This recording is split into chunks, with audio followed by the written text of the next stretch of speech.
Welcome guys back. Today we're going to be building this little guy. What it's designed for is one of those shepherd hooks that kind of hang bird feeders on. Well, what I need is something to hang at the top loop where it loops this direction. Problem there is if you hang something there, it's just going to slide in one or two directions. So this was my solution, and I'm going to show you what I did to produce this. This is my third iteration of the design, and I think this is perfect for my needs. I will eventually post pictures somewhere, probably on Instagram. I'm assuming, I'm not sure yet, once I do have them up. But with that said, let's get into this and we can talk about how I... Alright, we're going to dig into this, guys. Where I'm going to start by building a new component, and we're going to start building the clamp.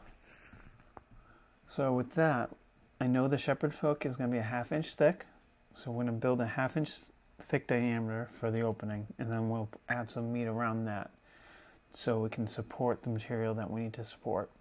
Now the idea of this design is that it is going to be for holding a bird feeder that we have. We have these two little tiny bowls that you can probably like put a half orange or something in it for the birds to come and pick at. So what I need to do, because where I need to put it, which is at the top of the loop of the shepherd's hook, I need to build these pressure clamps to support that. Otherwise the feeder just kind of slides down, either falls in one or the other direction, and everything ends up on the ground. So to solve that, I'm building this clamp that will be screwed up at the top. I'm going to use PETG as a material. I know it's going to be outside. I know that PETG is absorbs water, but it's only going to absorb water to a point, and it's already produced a part, so I don't think it's going to be too much of an issue. So we'll see how that goes, and I can always print more pieces if needed be, but that's all right. And as we make our progression here, I'm just offsetting the curve to make my life easier, and I have an exact diameter of what I'm looking for here at this point.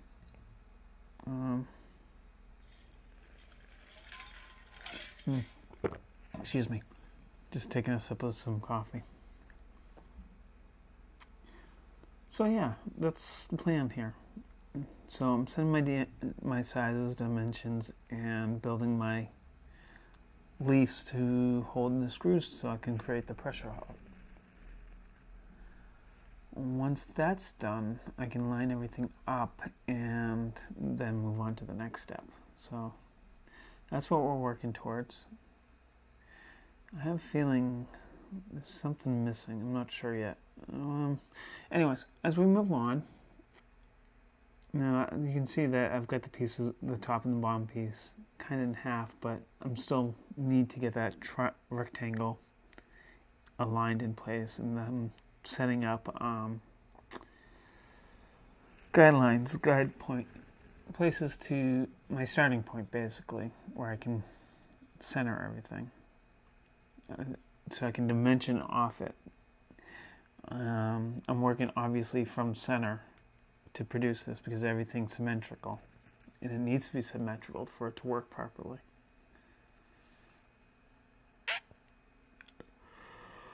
Okay, so right now I'm just guessing at the dimensions and guessing as to what I think I need.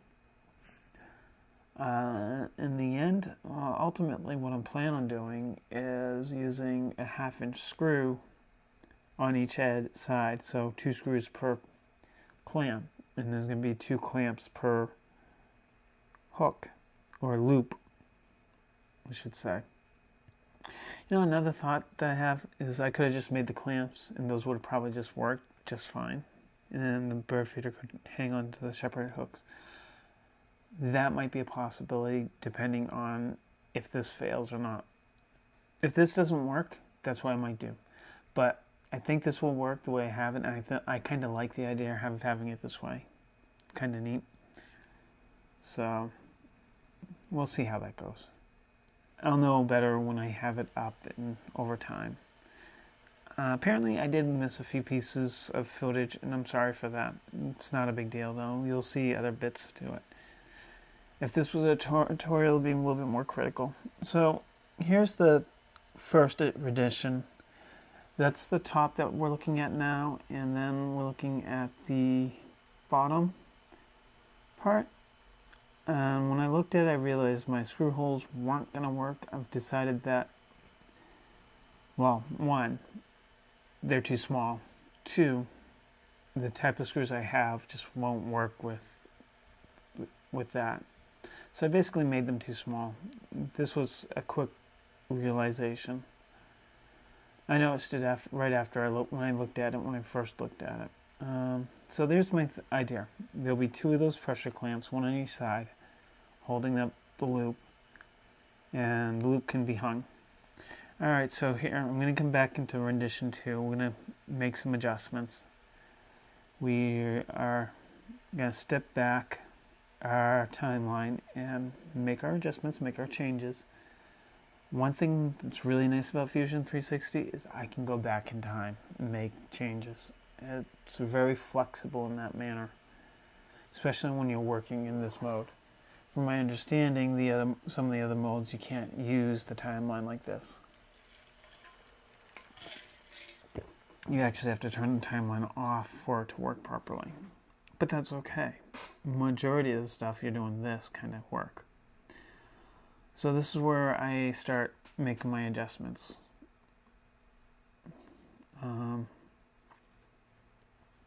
What I end up doing is increasing the thickness because it's too thin, and I expand those out a bit. So this is where it's really convenient. See how I'm just changing numbers?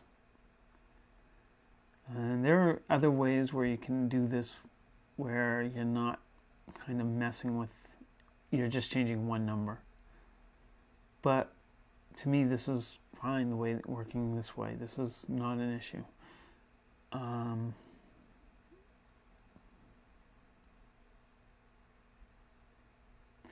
So yeah, you can see that. Oh, excuse me. You can see the okay. Why does it look like it's nowhere progressing along? Okay. It just seems like it's not moving, but the video is progressing along.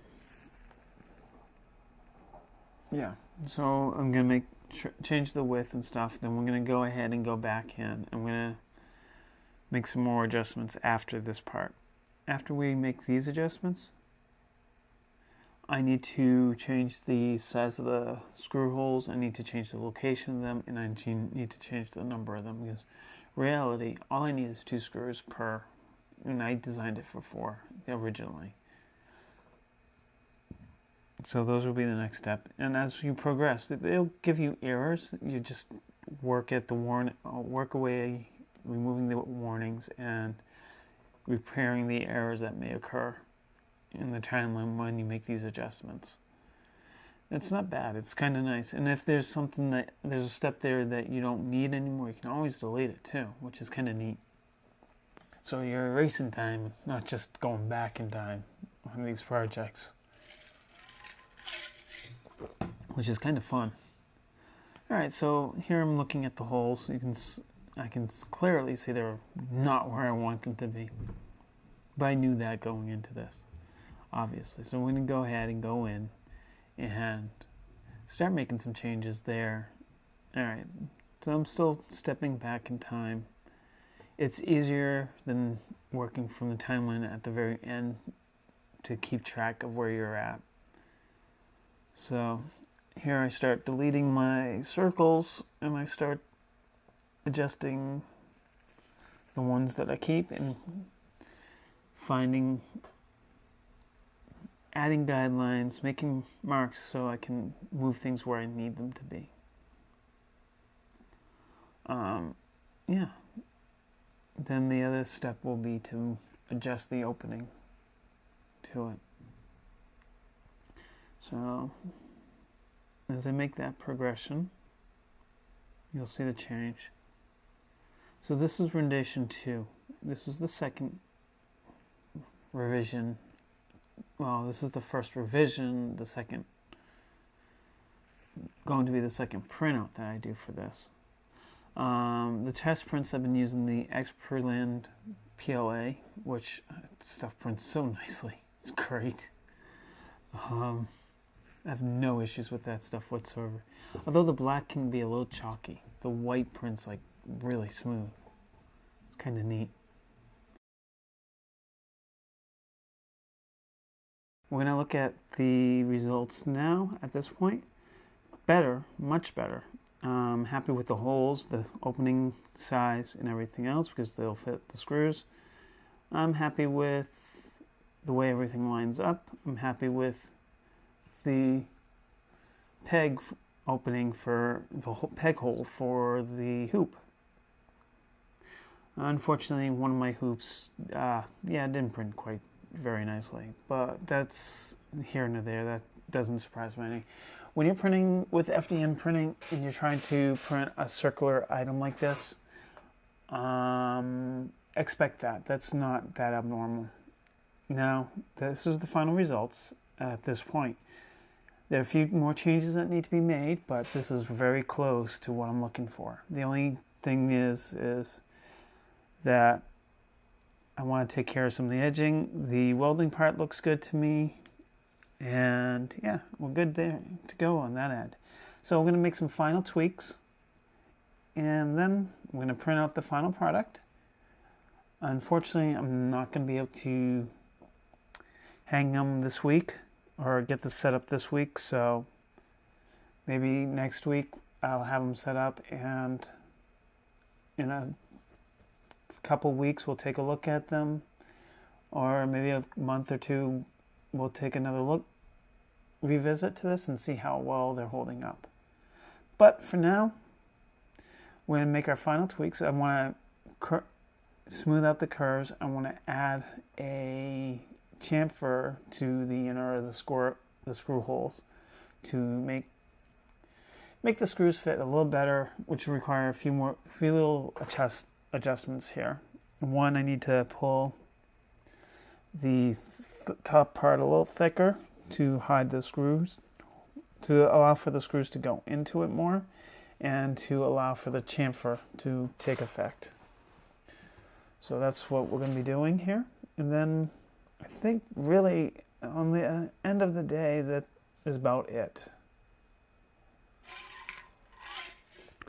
So you'll see me fussing around with that, trying to get those to look right. It didn't take too much to do. And this program is really nice to work with. It's one of the easier ones that I've used. I remember back when these used to be really complex to do some of this stuff. It was really challenging. But at the same time, most of the interface wasn't so hidden, I guess you could say. Very different. So I used to have a CAD program. I can't remember the name. It was on a Macintosh though, too. So keep that in mind. It's a bit different. And doing curves and stuff with the old version were impossible. Where this is, it's really nice and very easy to produce this kind of thing. So Fusion 360, Autodesk did a really nice job with this program. And I really think the way they have their license set up is a good way of doing it. But I think they need to add one more for the hobbyists and allow the hobbyists to have it free. But with that said, I think at the same time, if you don't earn over $100,000 using their software, they should be charging for the use of it. I agree with that completely. Whereas someone like me, where I'm not making anything off it by using it, I'm just using it to do stuff for myself, I think it's in their best interest to offer it for free, because you never know, someone like me may end up using it, knowing it, and being able to go into a company and go, yeah, I use Fusion 360 at home. And that may motivate more companies to use it. Also, they can take the opportunity of using the software as a gateway to AutoCAD, which is a much more powerful program. So that's some food for thought. I know they'll never hear this, and that's fine. Those are just my opinions, anyways. Alright, so I'm finishing things up here, getting ready to export out the STL files to print. And cool. The final work is actually done. All I need to do is export out 3 of the components because 2 of them are duplicates of each other. And then we can print this out, which is kind of nice. I'm kind of excited about seeing the final product here at this point. It is kind of daunting sometimes when it comes down to it, producing stuff like this, because it's not very exciting,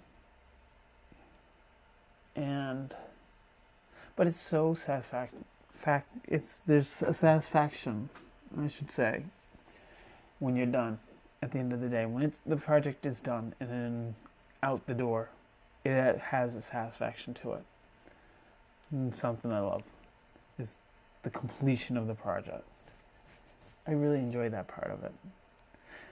Alright, so we're just about done. I'm going to send it to the printer here in a second. And off it goes.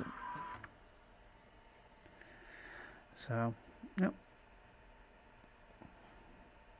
And once we wrap things up, as you can see here, we're coming towards the finished product. You know me, I like to include the printing of the pieces so you guys can see how I've actually printed it, how it sits on the board. Unfortunately, you can't see the little hoop. It's way in the background there, just off screen. But as you can see, I didn't print it standing up, I had it laying on its side. I printed it on purpose this way, and not because I knew that this is the right way to print.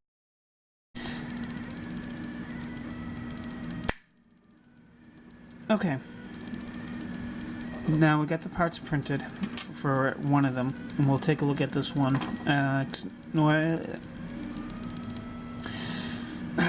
Fuck me. Whoops. Recording video. Oh my god, what is it with me lately?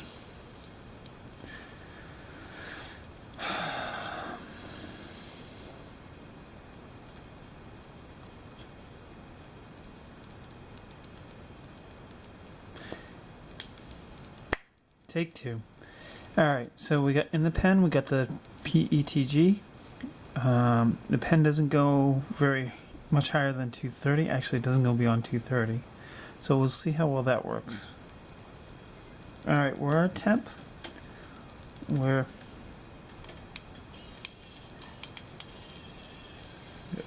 just a rag here. Alright, cool. It's spewing out the stuff, so hold on.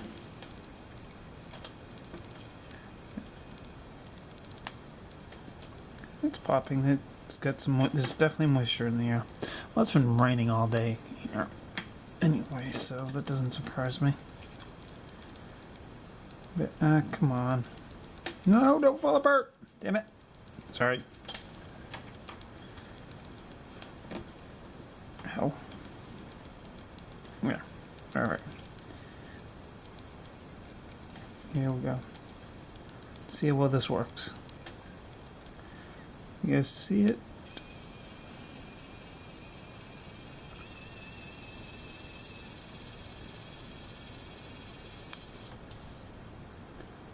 Cool.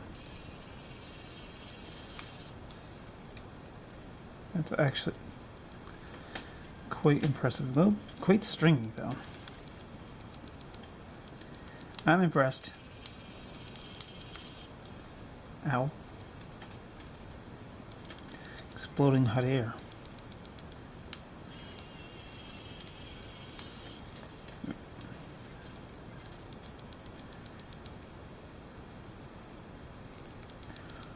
That part luckily doesn't need to be. I'll clean that up a little bit, and I think we'll be good.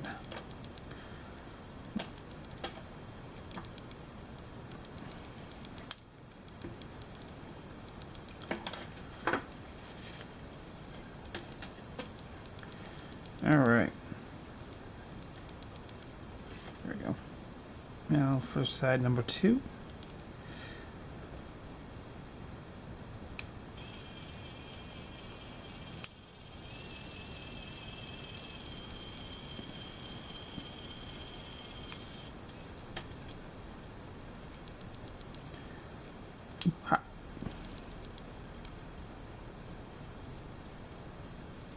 Alright, so definitely if you're doing this, something like this, I think a pair of cutters, flush cutters, will be very useful. Hear that popping?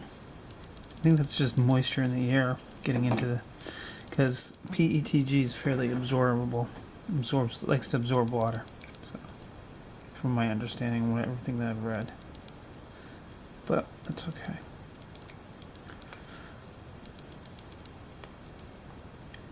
So I just have to clean that up a little bit. I think that's going to be... Keeps popping. Alright. I'll mess with that end of things afterwards, where I clean that up a little bit. We'll sand it down a bit. Make sure those are going in reasonably straight jar. And get the nozzle cleaned up. And go... As you know, I haven't really used the pen, so my skills at using the pen is fairly limited. But what I did do in the design here is I did make a little crevice for the stuff to go down in. So as long as I'm smushing it enough in there, I should never have a problem with this.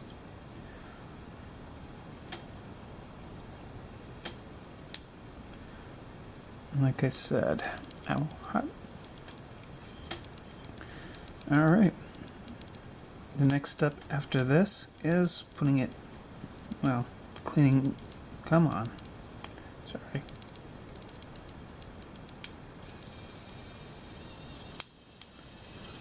I don't know what you can see. I'm more looking at, because I don't want to burn myself.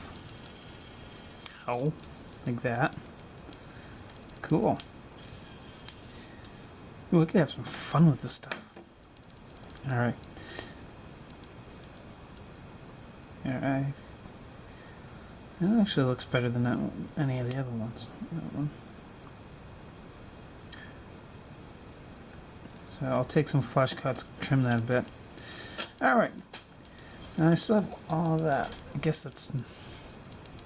We'll let the pen cool.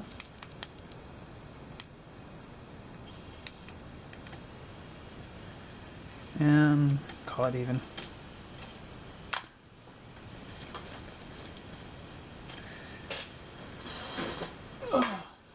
Alright. That seemed to work pretty well. I'm going to just clean this up a bit with flush cuts. I'm not going to worry about sanding anything. This is as close to finishing as I'm going to get with this. Just get rid of some of the stringing. This is going to sit outdoors. I don't need it to be pretty.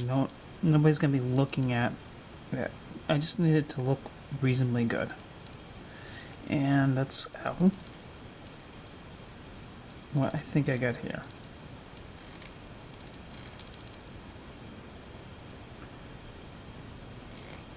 Here we go.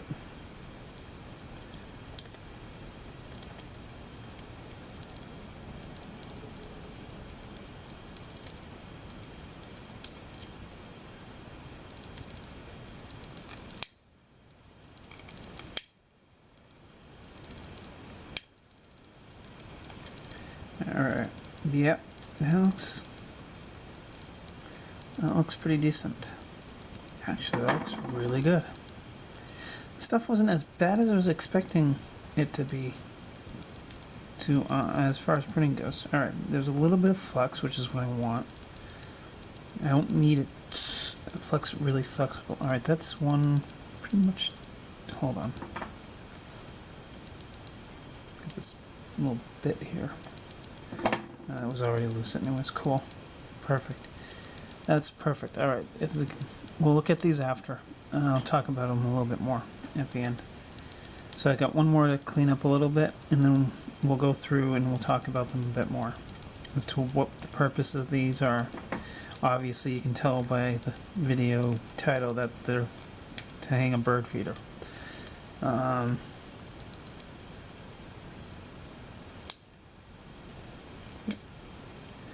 Excellent.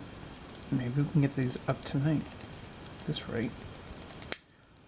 And if that's the case, I'll have some pictures of it.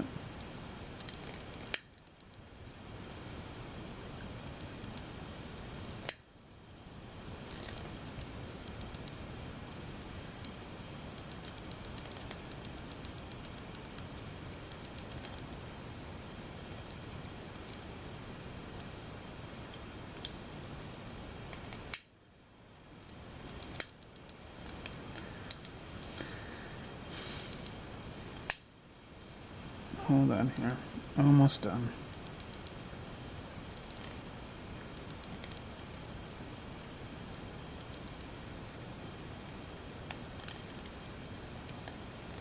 Exciting. No.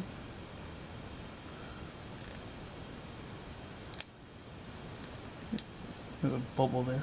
Popped. Awesome. All right. Guess what? Now we're cooking with fire. Or plastic, I don't know. Alright, that looks absolutely perfect. This just needs some touch, a little bit more cleaning.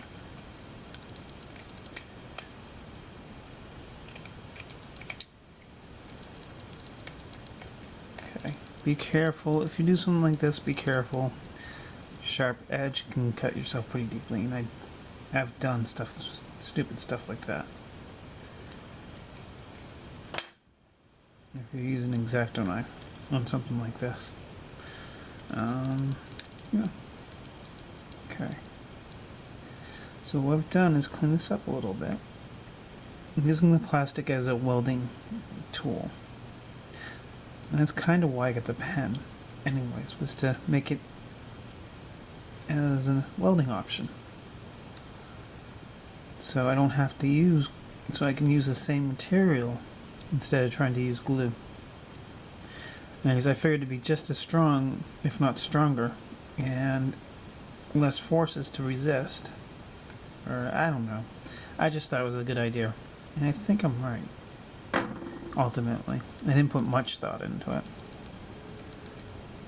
Said yeah, 3D pen would be a good idea. So I got one.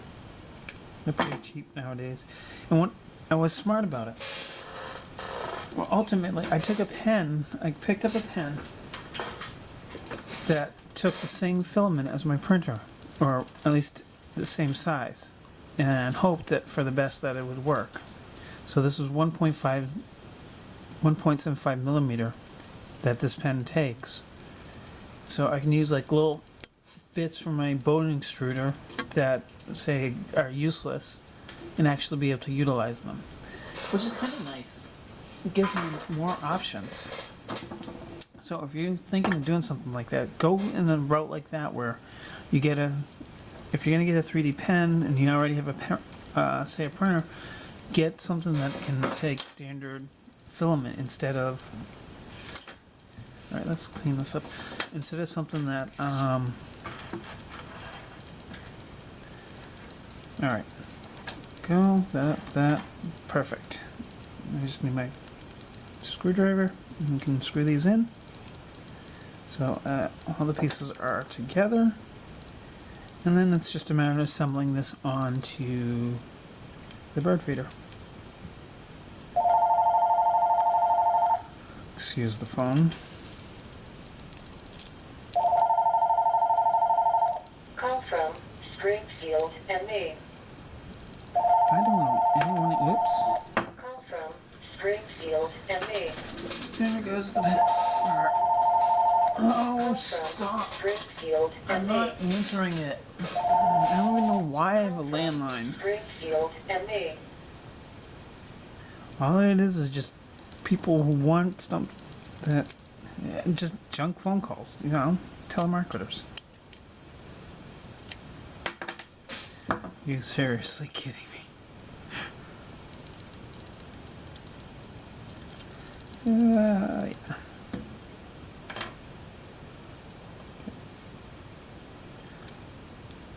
Be easier in 1 second. There we go. So if you look at this, look, what I've done here is I made a little thing to match the screw head so the screw can head sit as flush as possible. It's not going to sit perfectly flush, but be pretty close to it, and that's kind of a nice thing, aesthetic wise. All right, I'm going to finish this up, and then we'll talk about this stuff.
Nice.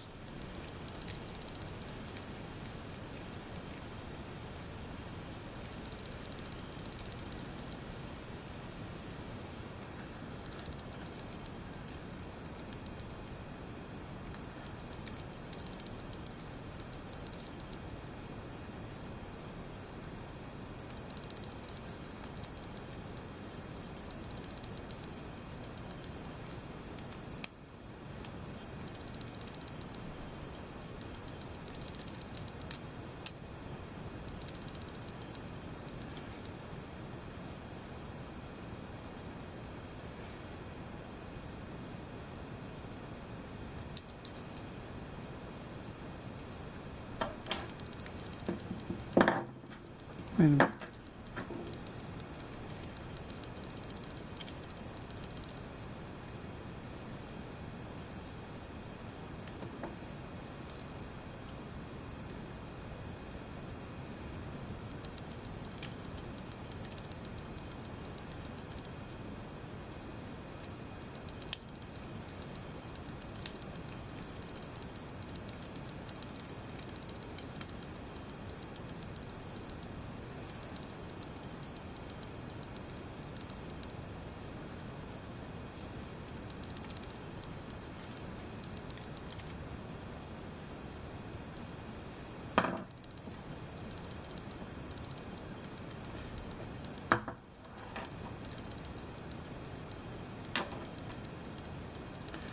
I mean, those look good. All right.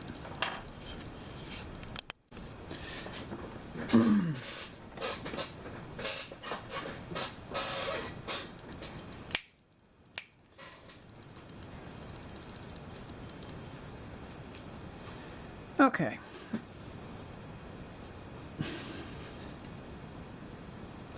Now let's take a look at our couple generations here. My first attempt to designing this was this one here. So, as you can see, I made a pretty small hoop, which would have worked fine. It wouldn't have been an issue. Whoops. I was using PLA just for testing purposes. If you want to know what type of PLA I was using this, I bought this for a review for a company, Exportland. It's great PLA, I'm telling you. It's one of the nicest ones I've used so far. And so you should go check out the video. If you want, you know what, I'll just leave a link into that video down in the subscription in the description below. Yeah. All right. Anyways, back to this. So, as you can see, again, I didn't learn my lesson about not this, but being PLA, it wore down enough where it's now kind of loose. And as you can see, I used 2 small holes on each side, which were too small for the screws that I had, and ultimately wasn't going to work for that purpose, for those reasons. And here we go. And I didn't like the thickness of these, so I wouldn't say it was a failure. I did learn a lot from producing this one. Alright, moving on to the next one. So learning from what I did there for the next one, we made this piece thicker. As you can see, it printed a little funny, but who cares? That wasn't important to me on that piece. And this one printed much better. So what I did here is, as you can see, I increased the opening here for this to fit better, or be a thicker piece. Now the reason why I did it this way was for printing purposes. I wanted the strength coming through here. If I printed it this way, I wouldn't have the strength that I needed to hold the hook. So I needed to print this part separate from these. Now, that's the reason why I did it this way. What that's going to allow is me having my plastic going in this direction, which is going to be much stronger than the layering this way. So the way this is printed is going to help support because of the direction the printing layers go. So alright, as you can see, I'm now down to 1 hole. I'll show you what happened when I put the screws, and I was not happy with the way the screws sat. So I brought this thicker, and then I didn't want this little edge, so I curved it up, so it had a nice smooth roundness, as you can see here. So if you look at the 2 parts together, they're very similar, but we have this nice round part here, and then this part kind of got a point. So I decided I didn't like the point and that it should be round, and I also decided that I don't want the heads to stick out like that. So with those in mind, I made the final changes. I switched my material and just went for it. So this was printed with the PEG. As you can see, it kind of has that nice roundness. It looks a lot better. Same thing at the bottom.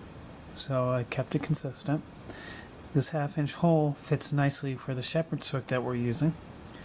And with the white test piece that I tested to see how well welding it would work, answered the question yes, that's an ideal solution.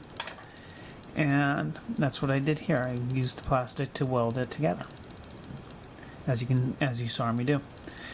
The only thing I gotta keep in mind now is that I could potentially. Is this the piece? It's not the piece. Here it is. I can potentially, if I torque it too much, break the plastic, because the direction of the layers is going this way on this. Now, I thought about trying to go this way, which I did. I'll show you the problem here in a second, once I find it, that I think will be an issue. Alright, see here? The bottom isn't as pretty. It's really rough here on the curve, which is not going to help things. And then with the print layers here, look at the flex. See where it broke? No real effort whatsoever for that to happen. So that would be a bad idea to have printed that way. That's no good. So again, your strength is in the direction here of which direction you print this in. if you print in this direction on the bed, so it builds up this way, you're actually going to get the most out of it. Yes, I know about this being stretched and breaking here by over torquing the screw. Well, it's a simple solution. Don't over torque the screw, and then it'll be perfectly fine. So there's the answer. As long as this is printed right, it's going to hold up. Now, what I want to do is test this, see how well this works. Obviously, I'm going to put the bird feeder on it, hang it, and strap this to the shepherd's hook that we have. And well, we have two, hence why I printed two. Okay guys, I'm gonna apologize now for that last segment with all the extra background noise and stuff. Unfortunately, it's gonna be unavoidable because I lost the separate recording for that. Oh well. Now with that said, I'm gonna wrap things up here. Please subscribe for more. I will hopefully be doing a recap on this or a revisit at some point in the future. Not sure when. I want to see how they handle the weather. So we'll go from there after a while. I'm going to take pictures of it once it is up so you guys can see it, and I'll probably post the model on Thingiverse just so you guys can download it and maybe use it if you need something similar. Alright, now with that said, please subscribe, leave a comment down below. Hope you guys enjoy your night, and catch you on the next video.